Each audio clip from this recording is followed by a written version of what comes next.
नमस्कार, कैसे हैं आप सभी? दुआ और उम्मीद दोनों है कि आप सभी बहुत अच्छे होंगे।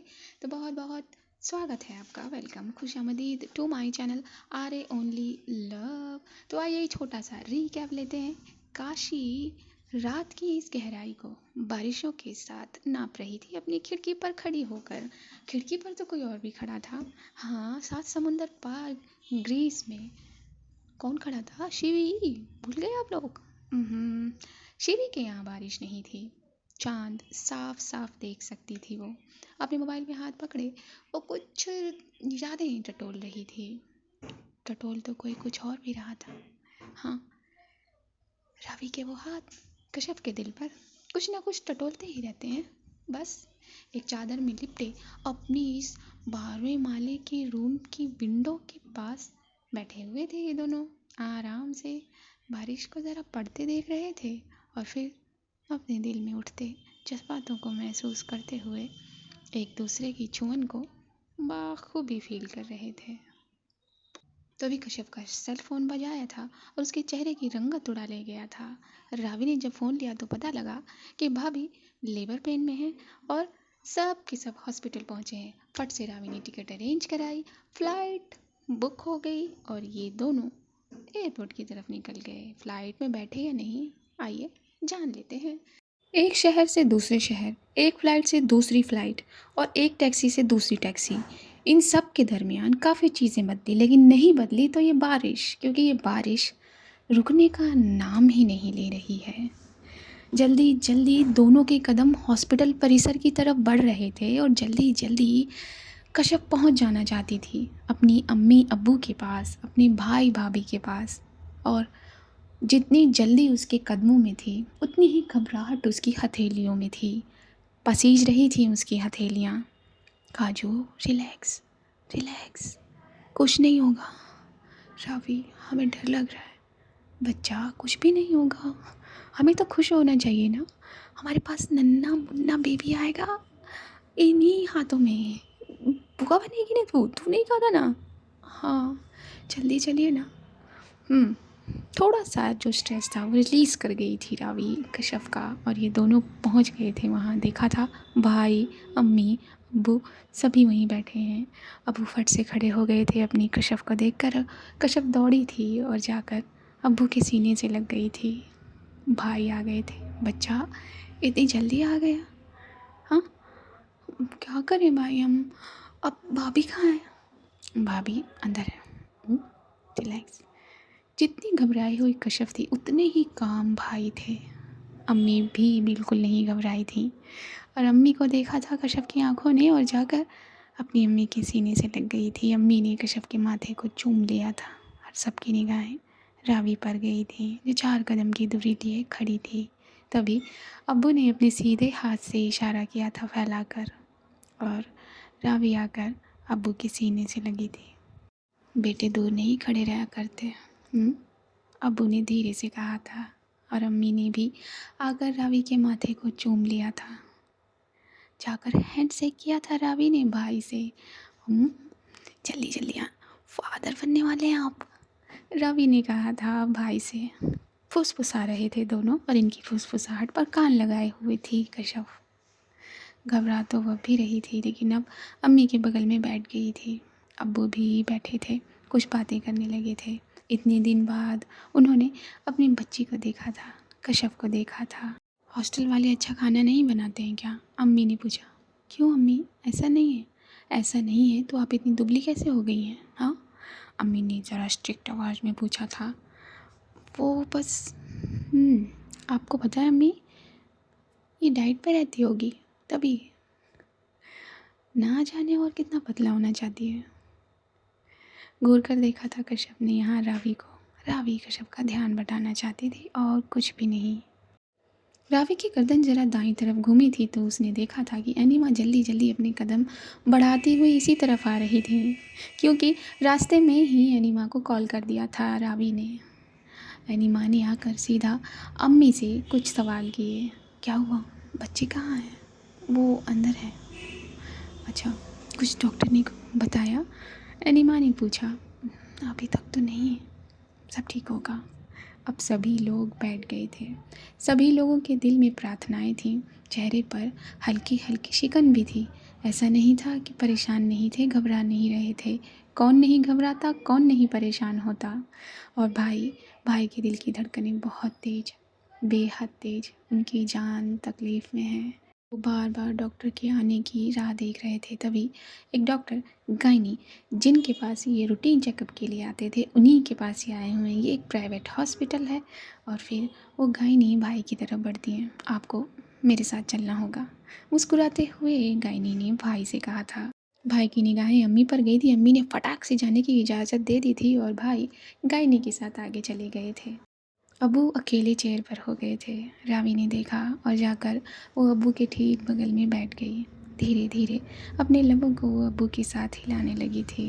कश्यप की निगाह इस दृश्य पर पड़ी थी और कश्यप देखती रही थी कि किस तरह अब्बू और रावी बातें कर रहे थे। एक वो वक्त भी था जब अब्बू के घुटने पकड़कर कश्यप बैठी थी। उससे पहले रावी भी बैठ चुकी थी। वो पल कश्यप के जहन में दौड़ जाता है और उसकी आंखें नम हो जाती हैं। अब्बू से बात करते हुए ही रावी की निगाह अपनी कश्यप पर पड़ती है तो वो अपनी कश्यप के दिल का हाल भांप जाती है और उसे इशारों में ही कहती है, नहीं, रोना नहीं है। अपनी आंखों से आए हुए आंसू को पोंछ लिया था कश्यप ने और फिर से वो अम्मी और एनीमा की बातों को सुनने लगी थी। तभी अब्बू का जो फ़ोन है वो वाइब्रेट करना शुरू कर चुका था। अब्बू एक बहुत समझदार और सहज इंसान हैं। उन्होंने फटाक से अपना मोबाइल निकाला तो वो किसका कॉल था? उनके समधी जी का ही था, रावी के फादर का, मिस्टर सिंघानिया। फट से उन्होंने फ़ोन कान पर लगाया और हल्के से पूछा, जी आपने इतनी तकलीफ़ क्यों की भाई साहब? तकलीफ़ की क्या बात है? बच्ची कैसी है? हाँ, सब ठीक है ना वहाँ? किसी चीज़ की ज़रूरत तो नहीं? किसी डॉक्टर की? नहीं नहीं भाई साहब, सब ठीक है, अल्लाह का करम है अभी और जल्द ही हमें अच्छी खबर मिलेगी। अच्छा, ठीक है। रावी पहुँच गई है ना वहाँ? मिस्टर सिंघानिया ने पूछा था। जी, पहुँच गई है वो। अब्बू ने एक प्यारी सी स्माइल लेते हुए रावी को देखकर कहा था। रावी सुन रही थी। मिस्टर सिंघानिया ने फ़ोन कर ही दिया, धीरे से अपने मन में कहा था ये रावी ने। तभी अब्बू ने फ़ोन रावी की तरफ बढ़ा दिया। यस माय पापा, आपको अपनी बेटी की तो याद आती नहीं? बस अपने समधी से बात करते हैं। रावी हल्का सा दूर होकर अब्बू से बात करने लगी थी। नहीं बेटा, ऐसी बात नहीं। पापा और मम्मी एक बिजनेस ट्रिप पर बाहर गए थे, आउट ऑफ कंट्री। अब बिजनेस ट्रिप पर गए थे मिस्टर सिंघानिया तो अपनी लवेबल वाइफ को कैसे ना ले जाते, ले गए थे। फट से मम्मी ने फ़ोन ले लिया था और फिर मम्मी ने रावी से कहा था अम्मी से बात कराने के लिए। तो मम्मी और अम्मी की बात हुई थी। ये बड़े बुजुर्ग आपस में बात करने लगे थे। तभी रावी कश्यप के पास जाकर बैठ गई थी। उसके उन गीले हथेलियों को रावी ने अपने हाथों से सुखाना चाहा था। पकड़कर वो सहला रही थी। काजू, क्या हुआ है? हुँ? हमें डर लग रहा है रावी। डरने की बात नहीं है ना। और तू ऐसे डरेगी तो फिर मैं भूल जाऊंगी कि यहाँ सब बैठे हैं और मैं किस कर लूँगी तुझे, वो भी बहुत ही कुछ भी बोलती हैं आप। अरे मेरी काजू घबरा रही है, डर रही है और मैं कुछ ना करूँ, ऐसा हो सकता है क्या? आप वो भाभी, वो ठीक है, भाई गए हैं ना गायनी के साथ। नो नो, इन्हीं की कमी थी, रावी ने सामने देखते हुए कहा, क्योंकि काशी जल्दी जल्दी अपना मोबाइल अपनी पॉकेट में रखते हुए इनकी तरफ बढ़ रही थी। रावी खड़ी हो गई थी, हैंडशेक किया था एसएचओ साहिबा से और गले मिल गई थी। क्या हुआ? मैं कब से समझाने की कोशिश कर रही हूँ, परेशान है, घबराई हुई है। कोई बात नहीं कश्यप, सब ठीक होगा, आप इतना क्यों घबरा रही हैं? हाँ वो, हाँ, अब काशी भी यहाँ मौजूद हो गई थी। सब यहाँ मौजूद थे और इंतज़ार कर रहे थे कि कब कब वो नन्ही किलकारी इन सभी के कानों में गूंजेगी। अरे रोने की आवाज़ जो आते ही महाशय या फिर गुड़िया रानी चिल्ला चिल्ला कर पुकारने लगती हैं। इंतज़ार की घड़ियाँ ख़त्म हो गई थी और भाई दौड़ते हुए अपनी फैमिली की तरफ आए थे और अब्बू के गले लग गए थे। उनकी आंखों में आंसू थे। क्या हुआ बेटा? बोलिए, आप डरा रहे हैं हमें। अब्बू, आप दादा, आपको दादा बुलाने वाले आ गए। क्या? सच में? जी अब्बू। कश्यप चिल्ला चाहती थी चिल्लाना, लेकिन नहीं चिल्ला सकती थी। ये हॉस्पिटल था। वो अपनी जगह पर जैसे उछल सी गई थी। उसने फट से जाकर अम्मी को अपने सीने से लगा लिया। अम्मी, हम बुआ बन गए, हमें बुआ बुलाने वाले आ गए। ये कहते हुए एली माँ के भी गले लग गई थी कश्यप। और फिर एनी माँ से भी वही कहा था। घूम कर वो अपने अब्बू के पास गई थी। अब्बू, आप दादा बन गए, आपको आपको दादा बुलाएंगे वो। भाई, आप अब्बू बन गए और हम बुआ। ये कहते हुए उसने अपने भाई को भी सीने से लगा लिया था। दौड़ कर उसने काशी को गले लगा लिया था और काशी भाई की तरफ बढ़ गई थी। अब कश्यप की निगाहें रावी की निगाहों में गई थी। रावी उसे बेइंतहा मोहब्बत लिए देख रही थी। तभी अपनी चंचलता, अपनी तेज़ी में कश्यप ने क्या किया, फट से अपने होठों को रावी के होठों पर रखकर चूम लिया। कसकर उसका चेहरा अपने दोनों हाथों में पकड़कर अपनी तरफ खींचकर उसने ज़ोर से रावी के होठों पर अपने होंठ रखकर उसे चूम लिया। हम बुआ बन गए, ये कहते हुए वापस भाग गई थी कश्यप और रावी वहाँ फ्रीज़ हो गई थी। कश्यप ने सबके सामने, हाँ ये बात अलग है कि किसी ने देखा ही नहीं था, सबकी मौजूदगी में कश्यप ने उसे होठों को चूम लिया था। उसे हिला कर रख दिया था कश्यप के इस एक्शन ने।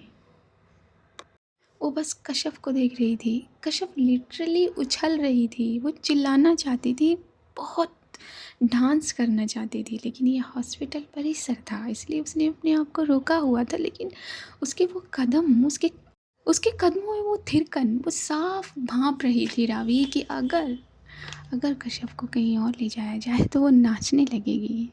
इतनी खुशी। कश्यप का चेहरा खिल गया था, जैसे जैसे कोई एलईडी बल्ब जल जाता है एकदम से, वैसे ही कश्यप के अंदर वो सारी एनर्जी आ गई थी जो उसने अभी कंट्रोल की हुई थी।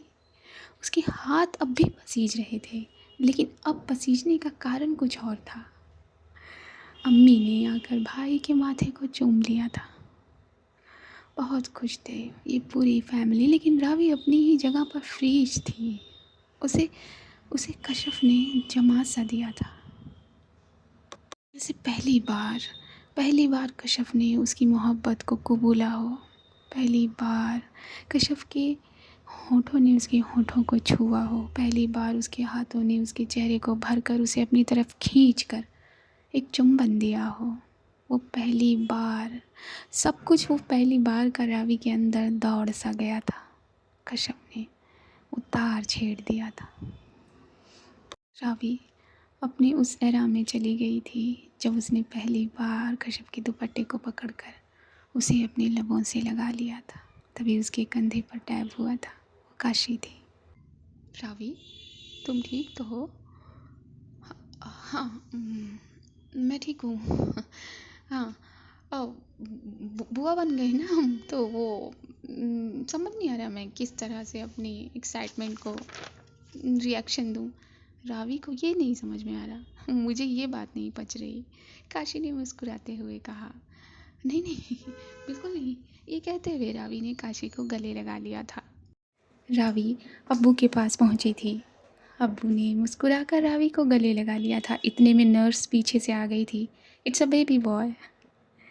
कश्यप ने अपने भाई को देखा और फिर वो फिर से कूदना चाहती थी, लेकिन उसने फिर से अपने कदमों को रोक लिया था।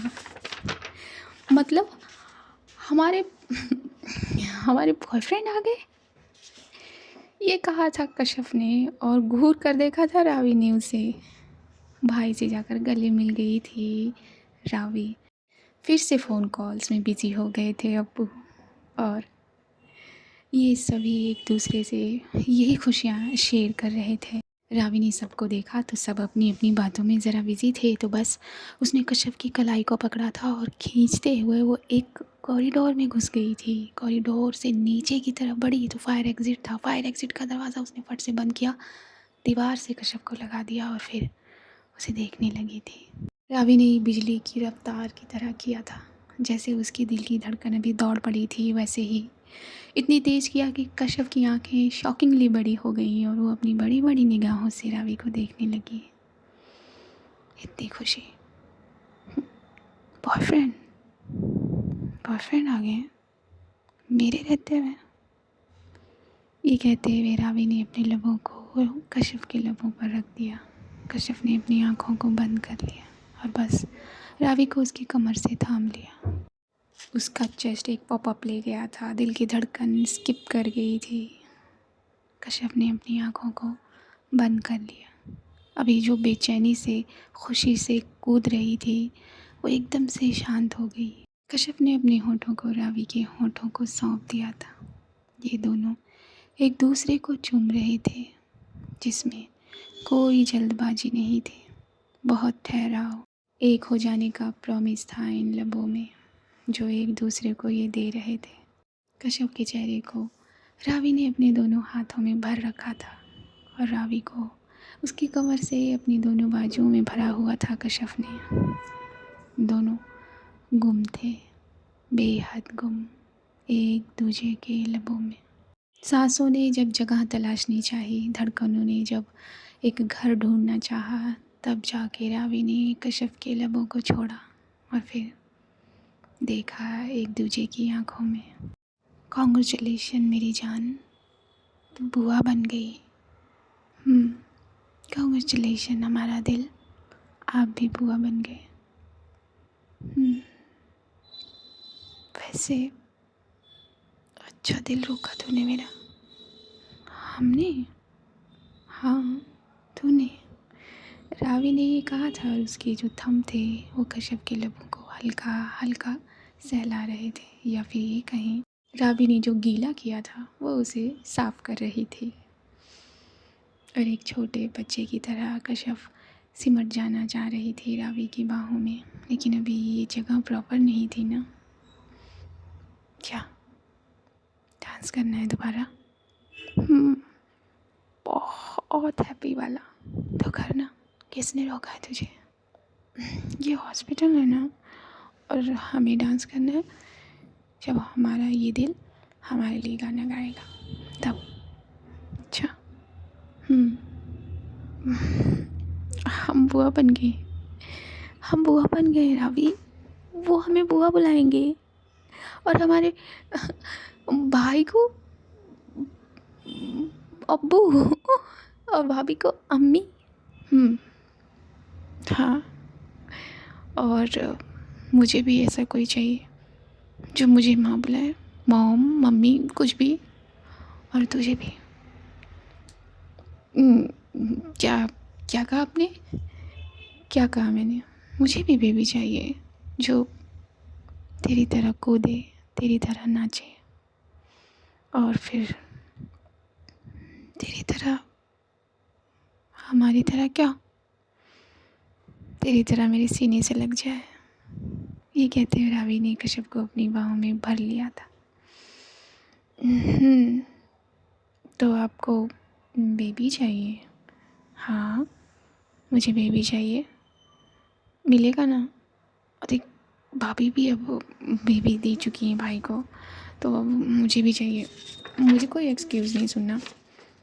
तो भाभी और भाई का निकाह हुआ है, हमारा निकाह कहाँ हुआ है अभी? तो निकाह करने में कितना टाइम लगता है? साइन ही तो करने, कर लेते हैं ना। कश्यप ने जब अपना चेहरा रावी के चेहरे के सामने किया तो उसने पाया रावी बिल्कुल एक छोटे से बच्चे की तरह अपनी चेहरे को भाप दिए हुए है। कश्यप का दिल मोह ले गया था रावी का वो चेहरा। कश्यप ने फिर से रावी के चेहरे को अपने दोनों हाथों में भरा और उसके चेहरे के हर एक अंग को अपने होठों से सजा दिया। पहले से आप इतनी बच्चे हैं और आपको एक और बच्चा चाहिए। हम कैसे संभालेंगे दो दो बच्चे? तू मुझे संभालना, मैं उसे संभाल लूँगी।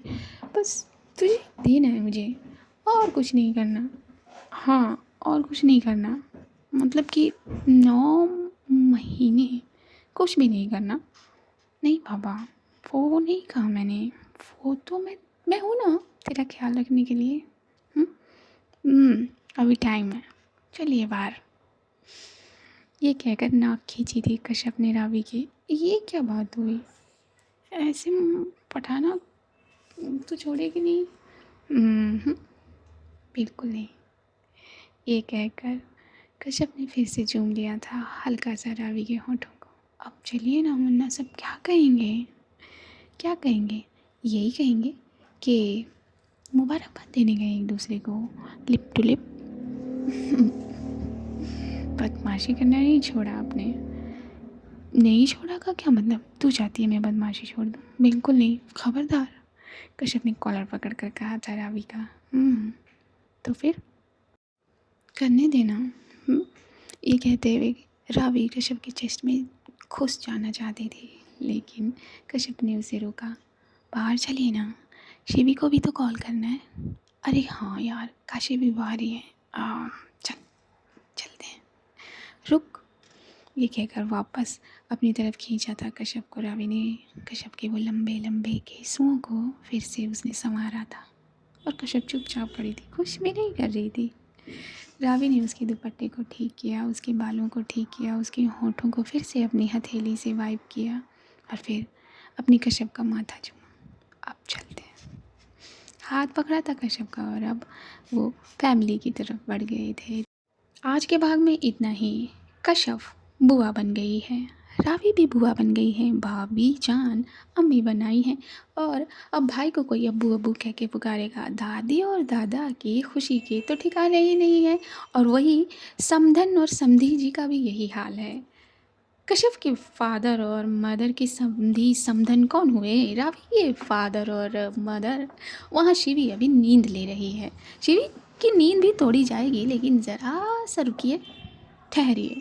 ओके, अगले भाग में जानेंगे। अगले भाग में किसी की नींद को तोड़ेंगे, मरोड़ेंगे, देखेंगे क्या करना है क्या नहीं। तो बस अपनी राय लिखना ना भूलिएगा, कमेंट करना ना भूलिएगा। अपना ख्याल रखिए, अपने पेरेंट्स का ख्याल रखिए। चैनल पर नए हैं तो चैनल को सब्सक्राइब कर लीजिए। मेरी आवाज़ को पहली बार सुन रहे हैं तो चैनल को सब्सक्राइब कर लीजिए और लाइक कर दीजिए, शेयर कर दीजिए। और क्या, ये तो कोई फॉर्मेलिटी की बात। मेन बात पर आते हैं। दुआ करिए, दुआ करिए नीडी चिल्ड्रंस के लिए, दुआ करिए पेरेंट्स के लिए, अपने सामने वाले हम सभी के। दुआ करिए इंसानियत के लिए, दुआ करिए हर उस प्रेग्नेंट लेडी के लिए जो अपने अंदर एक नन्ही सी जान को समाये हुए है और उसे वजूद देने की कगार पर है। बस मुस्कुराते रहिए, अपने लबों के खिंचाव को बढ़ाते रहिए। आप ये सारी कोशिशें कीजिए। इतने में मैं आप सभी से लेती हूँ इजाज़त। नमस्कार।